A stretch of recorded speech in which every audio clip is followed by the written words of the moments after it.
Jump over to BTC. RS is down here on the weekly, so we have to be watching at this. To me, that this is it. This is the high. This is why this is interesting, right? If this was the low, which I think it was, then we actually had a test of highs that met the minimum objective for the rise. Okay, this is where we always have to be thinking about based on what feedback we're getting from the market, what's really going on here.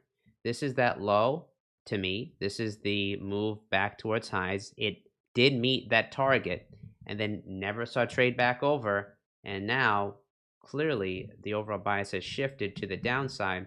512 to right on 616 is when that low is due.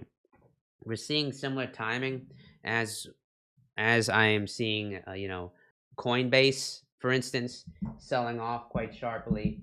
I'm seeing BLOK selling off quite sharply. I'm seeing a lot of underlyings acting weak and really lining up to a sell-off going out into that May-June time period. So not a good look here whatsoever. It seems poised for a move down as Slim has drawn in here into the mid, I would say mid to low 70s to basically retest the breakout. That'll really shake out people.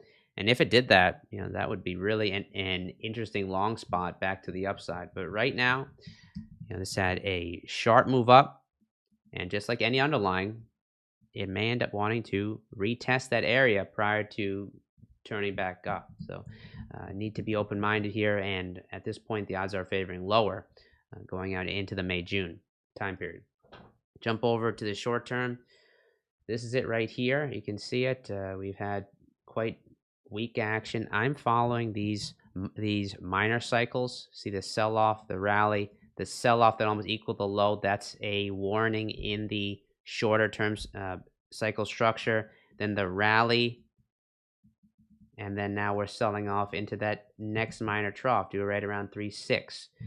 So the overall cycle structure was weakening, and then now it's bearish. So we'll be watching for a series of lower highs and lower lows. RS is down here on the daily time frame. Slim ribbon is obviously also down. So that says that we now have a short-term bearish bias based on these indicators here in Bitcoin.